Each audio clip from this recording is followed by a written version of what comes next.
Repower Port Augusta. This is a story of just transition in the making.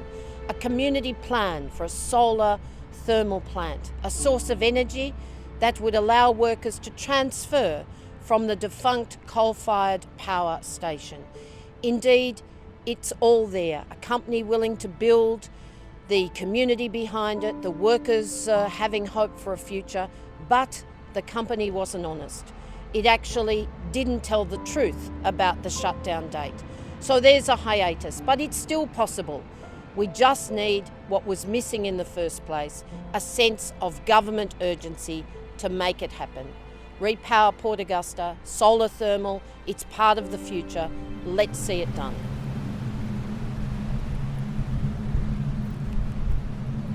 We know what we want, we have a plan. We want solar thermal. We want to become a renewable energy hub here in South Australia, if not Australia. We want to be the place where new technologies come and grow, and we want a new future. We have a vision for our future, but we're having real trouble getting the state and the federal governments to come on board and to help us make it happen.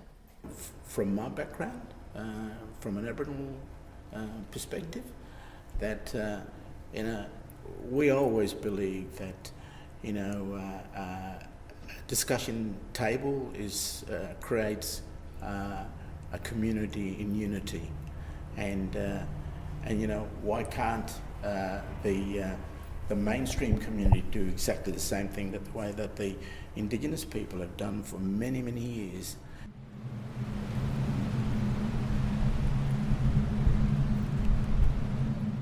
So the town and the workers thought you had till 2030, and therefore the viability of building an alternate source looked absolutely sensible. The logic was there. I understand that you've actually got state and federal governments at least to say that they would support this, although the plans aren't quite concrete yet. But how did you feel then when Alinta brought it forward? The closure obviously must have been a shock to people, that it wasn't 230, it wasn't even 218, it was actually 216 when you finally saw it lost to the community. Yeah, certainly quite shocked, and personally, very much, what am I going to do now? How am I going to sort of maintain the lifestyle I've become accustomed to and look after my family, see my kids through uni and stuff like that. So it was quite a personal dilemma, and still is, as it happens. Big jobs aren't easy to get. I had no interest in moving away because most of my family are here. My wife's family are getting older.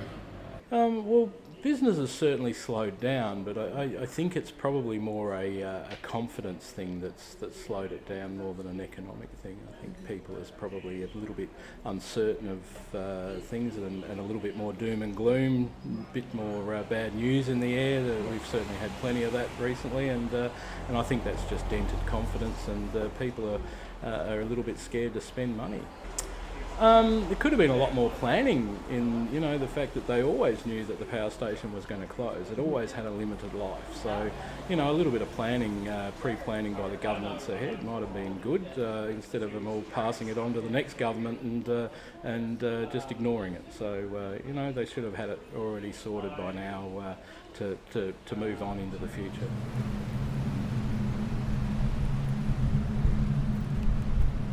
Dan, I think what we've experienced in Port Augusta has been a pretty intense lesson that if we're going to even try and achieve a just transition, it's something that the union movement can't do on its own, and the environmental movement can't do it on its own either. Yeah. Maybe if we get together, we might just be able to get there, because it's a massive project. Yep. So, you know, it's been a really tough time for the ASU and our members and workers at Port Augusta's power station. And now we're seeing a potential for solar thermal to kick off here in Port Augusta. What Yep. more can we do as unionists to work alongside the environmental movement to help deliver that? Yeah, I think, you know, just transitions can only happen if unions, environmentalists and local communities work together for it and really push hard. So right now we need to see the South Australian government committing to purchasing power from solar thermal here in Port Augusta. Port Augusta's, you know, supplied our state with energy for decades. We think they deserve a shot at, you know, developing a new industry. And so if unionists can be, you know, writing to their local member, writing to the Premier and the Energy Minister, and also, you know, putting on pressure onto the state government to say, hey, this is something that matters for our members and for the community, that'd be, yeah, fantastic. This is the time. This is the time in our history when governments have to take hold of the future, and they have to do it, and they're not doing it. And I'm afraid that in our region, when we have so much opportunity, you know, for as a renewable energy hub or an innovation hub, that opportunity will slip past us because of the lack of vision and the lack of guts from our governments.